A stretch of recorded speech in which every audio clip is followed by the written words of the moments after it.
My name is Claire Donovan. I'm 31 years old.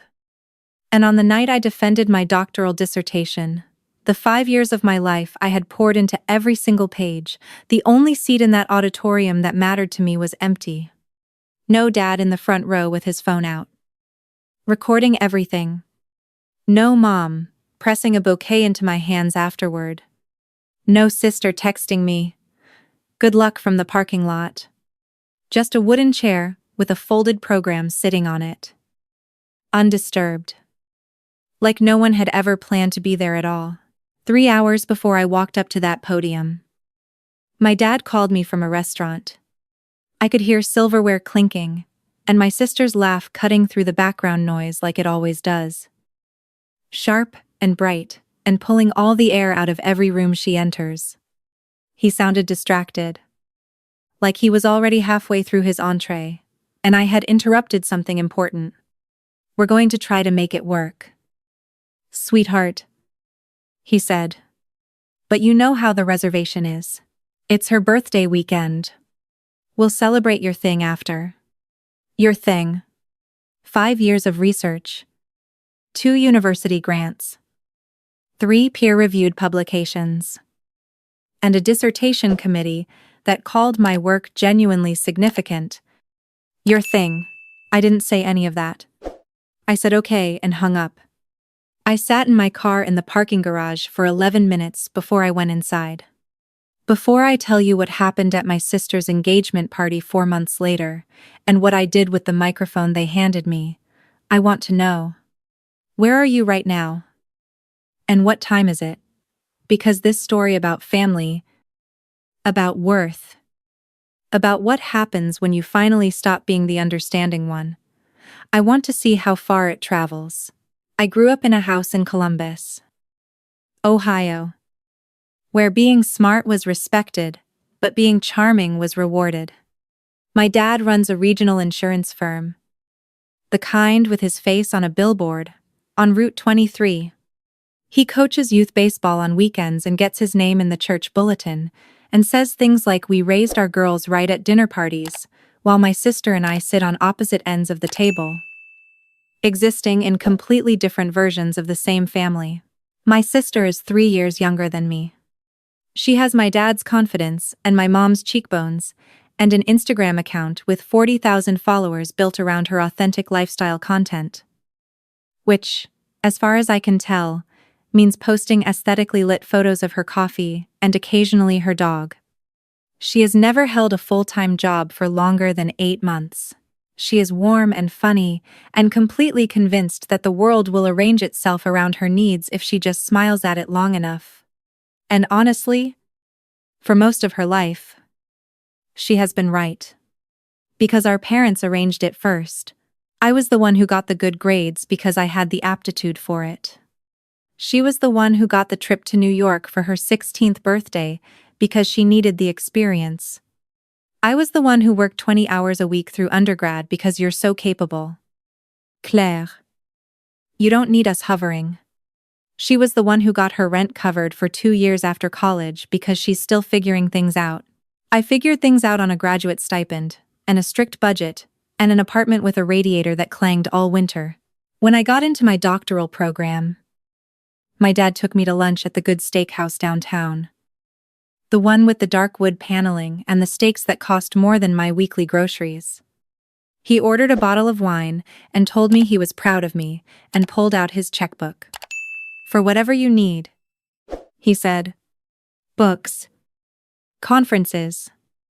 Whatever researchers need. You've earned it." He wrote a number that made my chest loosen with relief. I had needed new equipment for months. I thanked him and tried not to cry at the table. I should have known better. I did know better. Somewhere, underneath the wanting to believe him. But I took the check anyway. For 5 years, I sent updates home. Publication acceptances. Conference presentations. A teaching award from the university.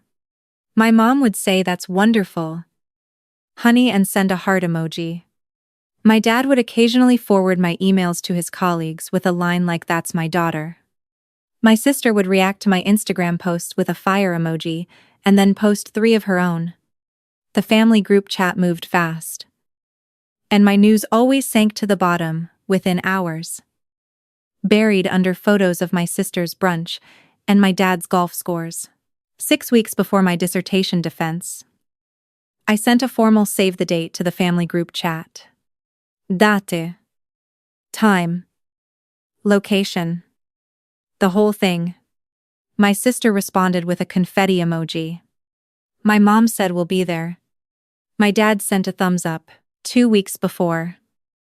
My sister announced in the same group chat that she was planning a birthday weekend trip to Charleston with the fam spa hotel. Nice dinners. The kind of trip my parents loved because it felt like a magazine spread. The dates landed directly on my defense weekend. I stared at my phone for a long time. When I asked my mom about it, she said the hotel was already booked, and deposits were non-refundable. And surely my defense wouldn't take the whole weekend, and we could do something nice for me on Sunday.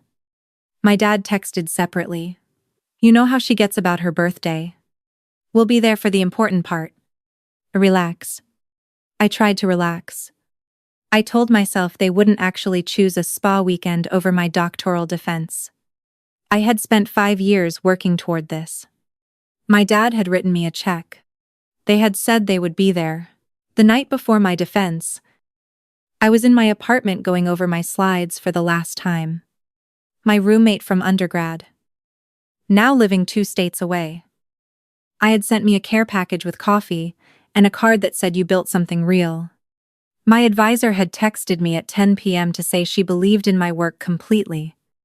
My boyfriend, a high school history teacher named Daniel, was sitting on my couch pretending to grade papers, but actually just being present in the way that mattered.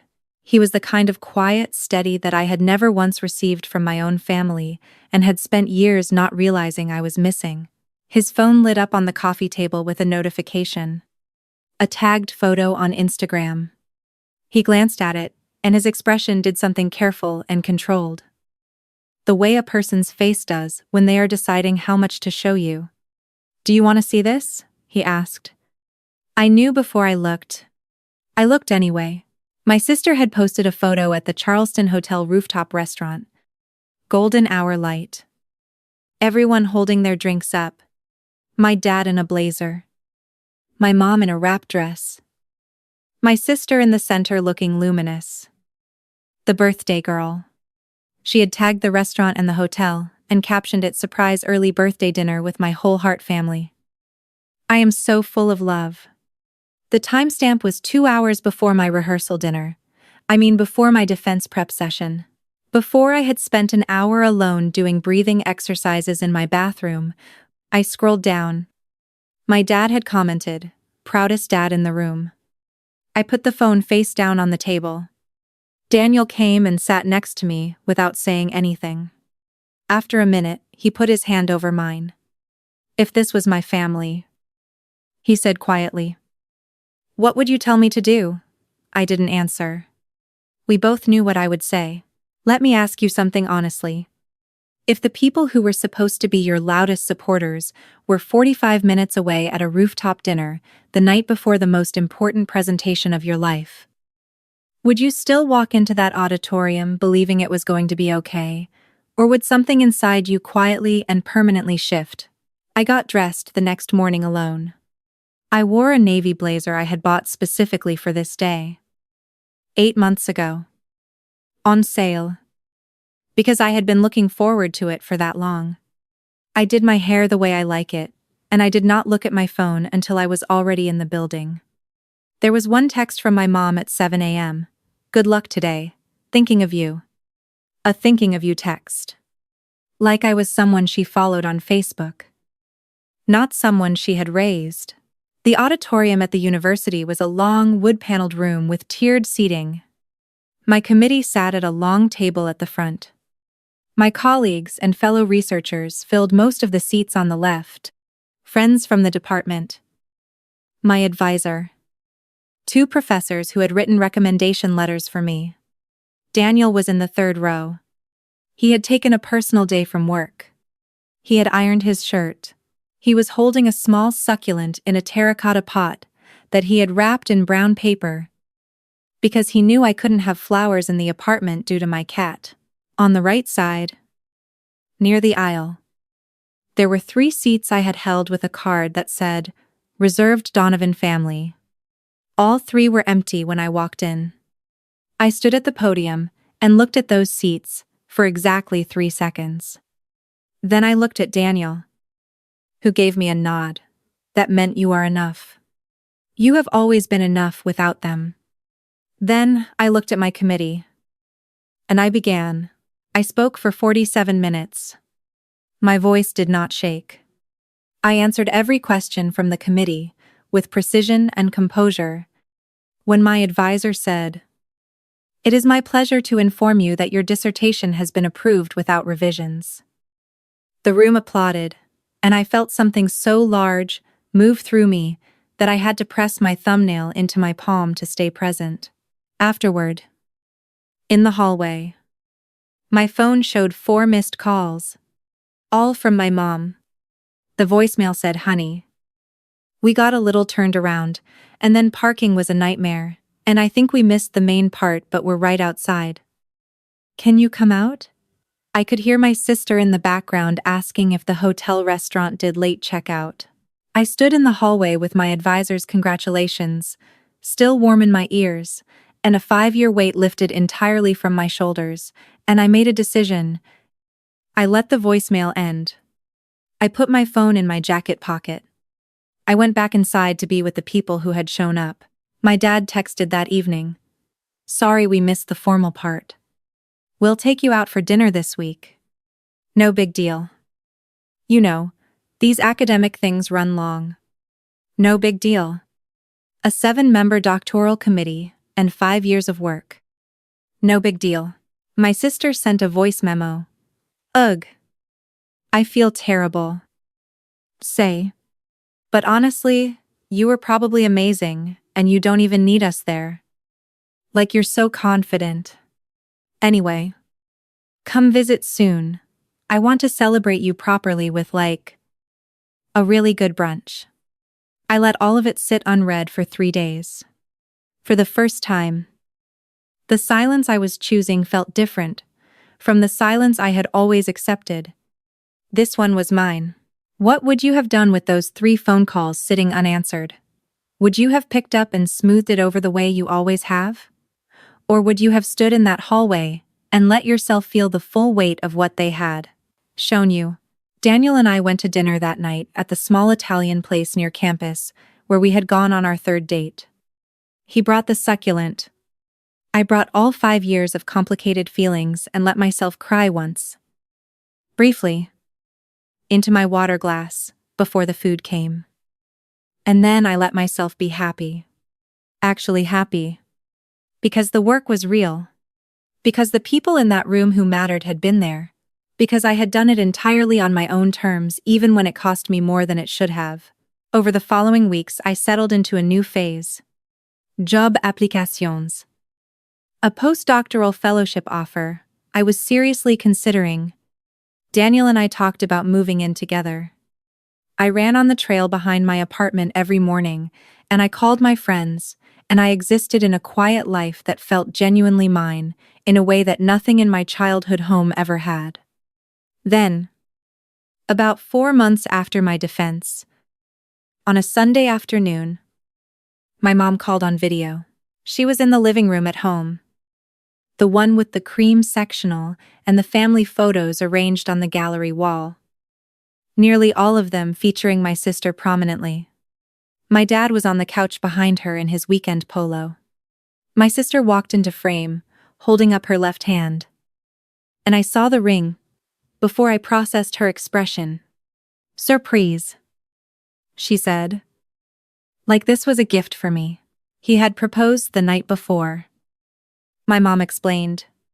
His name was Brandon. And he was a real estate developer. Very successful. Wonderful family. And they were absolutely thrilled. My sister had known him for 14 months. I said the things you say. I told her the ring was beautiful. I told her I was happy for her. Then my dad leaned forward. "We want to have an engagement party," he said. "Something really special. The Hendersons have that venue space. You remember it, Claire? We took you girls there for your grandmother's 80th. We're thinking around 150 people. And obviously we want you involved."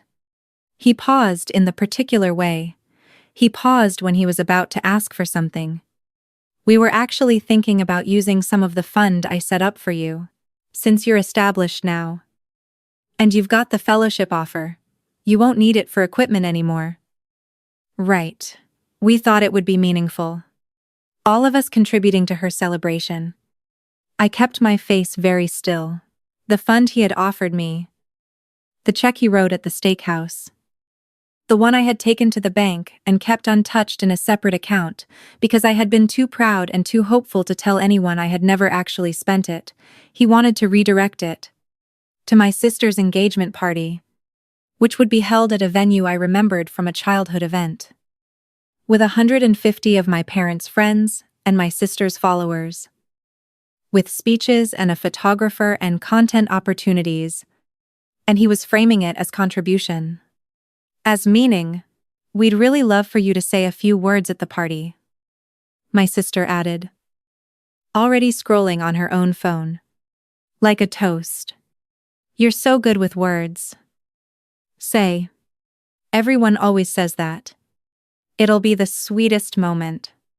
After we hung up, I sat in my kitchen for a long time. The succulent Daniel had given me was on the windowsill. My defense program was tacked to the bulletin board.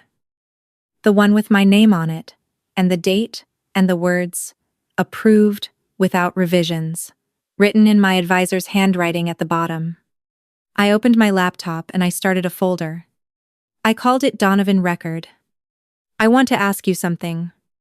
If someone handed you a microphone at the celebration of the person who had spent your whole life taking more than their share, and you had every receipt organized in a folder on your desktop, would you say the sweet words they wrote for you in their heads? Or would you finally say your own?" The engagement party was 6 weeks later. On a Saturday in October. The Henderson venue was exactly as I remembered it: high ceilings, warm Edison lights. The kind of space that made everything look important. 143 people. I counted. My parents' friends. My dad's business associates. Brandon's family, who seemed genuinely kind and slightly overwhelmed by the scale of everything. A catered dinner. A live jazz trio. A slideshow of my sister and Brandon running on a loop behind the bar. I had done 2 things in the weeks before the party that no one knew about. The first was that I had spoken to Brandon's older brother, Marcus, at a casual family dinner my parents hosted 2 weeks prior. We had ended up talking on the back porch for almost an hour. He was straightforward and unpretentious, and clearly loved his brother, and clearly wanted to understand what kind of family his brother was marrying into.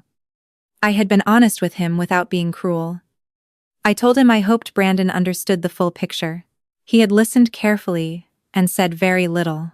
The second thing was that I had requested a few minutes with the venue's event coordinator the morning of the party, introducing myself as the maid of honor and asking if I could load a video onto the presentation system for my toast, some childhood photos, some sentimental moments.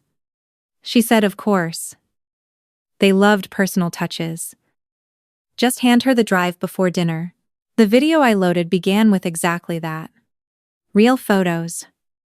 Genuine ones, my sister at 7 years old, and me at 10. Building a snow fort in the front yard. My sister at her high school graduation. Both of us laughing at something off camera. Me and her at a diner this summer before I left for grad school. Sharing a plate of fries. The kind of ordinary moment that doesn't get posted anywhere. Then it shifted. At the party. Dinner wound down, and the jazz trio stepped back. My dad gave a toast first long. Varm. Full of phrases about family and dedication and roots. The same language from his billboard and his church bulletin and his insurance firm website. Everyone laughed at the right moments. My sister dabbed her eye. Brandon held her hand. Then my name was called. I walked to the center of the floor in a dark green dress I had bought because it made me feel like myself. Not like a supporting character. 143 people looked at me. My dad was smiling. My sister was glowing. My mom was holding her champagne glass with both hands. I took the microphone. For those of you who don't know me, I said, I'm Claire, the older sister. I'm the one in the family who became a doctor, the academic kind, and I want to start by saying that I love my sister. These photos you just saw are real. That history is real. Smiles across the room. My sister put her hand to her heart. I also want to say that Brandon, you seem like a genuinely good person. And because I think you deserve to know the family you're becoming part of, I want to tell a short story. The smiles didn't disappear, but they became uncertain. My dad shifted in his seat. 4 months ago, I said, I defended my doctoral dissertation. 5 years of work. 2 grants. Peer review. The whole thing. My committee approved it without a single revision. My advisor said it was some of the most careful research she had overseen in her career. I paused. The room was very quiet. My family was 45 minutes away at a birthday dinner when it happened. The 3 seats I had reserved for them at the auditorium were empty. My dad texted me afterward to say it was no big deal. Somewhere to my left, one of my dad's business partners set down his glass. I nodded toward the screen. The slideshow behind me shifted from the childhood photos. What appeared next was a screenshot of my sister's Charleston Post the rooftop dinner. Everyone glowing. The timestamp visible. The caption, my whole Hart family dated the evening before my defense. Projected at roughly 8 feet wide. A sound moved through the room. Not quite a gasp. More like an intake of breath that didn't fully release. This was posted the night before my defense. I said, I found it when my boyfriend showed me his phone at 10 p.m. while I was preparing my final notes. I let that sit for a moment. The party tonight, I continued, is being partially funded by a contribution my dad offered me 4 years ago for my doctoral research. I never spent it. When my sister got engaged, he asked if they could redirect it to this event. He said it would be meaningful. All of us contributing. In the front row, Brandon turned slowly and looked at my sister. She was staring at the floor. I don't say this to humiliate anyone, I said. And I meant it more than they probably believed. I say it because I spent 31 years being the capable one. The self-sufficient one. The one who didn't need all that. And for 31 years, I accepted it because I believed that was what love looked like in our family. I have recently learned that it is not. My dad stood up. His voice was low and controlled in the way it got before. It wasn't. Claire. This is not the place. You gave me the microphone, I said. Gently. And the projector. I'm using both. Someone at Brandon's family's table, I later learned it was his father, leaned toward his wife and said something I couldn't hear. She nodded slowly. I looked at my sister. She had tears running down her face, but she wasn't looking at me. She was looking at Brandon. And I could not read what was passing between them. Clue, I said. And then I stopped. Because that wasn't her name. I said my sister's name. Her real name. The one she'd had since before she had followers. I don't want to take anything from you. I genuinely don't. But I am not willing to stand here and perform the role of the understanding sister one more time, while the same pattern continues into your marriage. You deserve better than that too. And so does Brandon. I set the microphone down on the nearest table. I did not storm out. I walked back to my seat, picked up my jacket, and looked at Daniel, who stood immediately and followed me without being asked. We walked out through the side exit into the October air. In the parking lot, he took my hand. "How do you feel?" he asked. I thought about it. Like I finally gave a presentation. I actually wrote myself. I said. He laughed. Quiet and real. And we drove to the small Italian place and split a bottle of wine, and I let myself be completely present in the life I had built without anyone's help. The fallout came in waves. My mom called 12 times that night. My dad left a voicemail that was mostly silence, and then his controlled voice, saying, "We need to talk about what you did." My sister sent a long text that began with, "I cannot believe you chose tonight," and somewhere in the middle included the sentence, "Brandon wants to know if the money thing is true," and ended with, "I need space." I gave them all the space they asked for. What I did not expect was the message I received 4 days later from Brandon's brother Marcus. It was short. It said, "My brother asked me to let you know that they are going to be okay. But that your honesty mattered.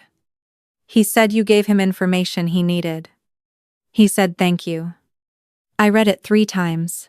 I found out through mutual connections several weeks later that my dad's largest client, a property development group that had been with his firm for 9 years, had asked to review the terms of their contract. Apparently, one of the partners had been at the engagement party. Apparently, questions had been raised about judgment and values. Nothing dramatic. No public scandal. Just the quiet professional consequence of letting your private character show in a room full of the wrong people. My dad called me once more. 2 weeks after the party. He did not apologize. He said I had been vindictive, and that I had chosen a moment, and that he was deeply disappointed.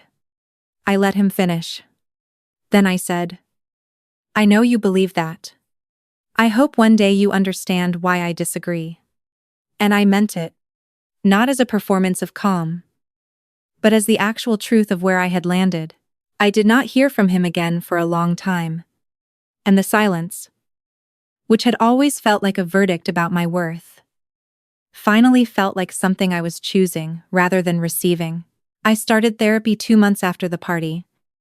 Not because of the party, but because I had needed it for years and had kept telling myself I was handling things fine. My therapist, who is matter of fact and does not let me get away with anything, said something in our 3rd session that I have thought about almost every day since.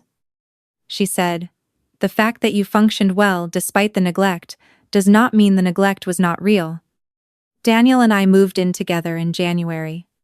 He brought his books and his cast iron pan and his very specific opinions about where to put the furniture. I brought my files and my cat and my Donovan record folder, which I eventually archived and moved to a subfolder I labeled closed.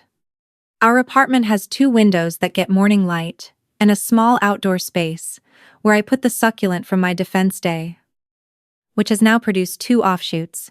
I think about the empty seats sometimes, not with the same burning I felt that afternoon in the auditorium, but the way you think about a scar, aware of it, understanding its shape, no longer surprised by it. Here's what I know now that I did not know at 22, or 25, or 29, or even 30. Being capable is not the same as being undeserving. Functioning without support is not evidence that you did not need it. And choosing yourself loudly, in front of people, with a microphone in your hand and a projector behind you, is not betrayal. It is the opposite of betrayal. It is the first time in a very long time you are being completely honest with the people who taught you to lie quietly. If you are listening to this, and you have spent years being the one who handles it, the one who doesn't need all that, the one who understands, the capable one, the self-sufficient one, I want you to know that I see the cost of that. I know what it feels like to sit in a car in a parking garage for 11 minutes before the most important moment of your life, because the people who should have been excited for you were somewhere else entirely. You are allowed to name what happened. You are allowed to stop performing understanding. You do not feel. You are allowed to set your own microphone down on the table and walk out into the October air and start from there. So now I'm curious. Have you ever been the capable one? The one your family leaned on while quietly overlooking? And if someone handed you the microphone at the moment they finally needed something from you, what would you have said? Tell me where you're listening from. And if you're willing, tell me your story. Someone out there needs to know they are not the only one sitting in an auditorium in front of 3 empty seats, holding their whole life together and wondering why it still doesn't feel like enough. It is enough. You just needed to be in a room with people who already knew that.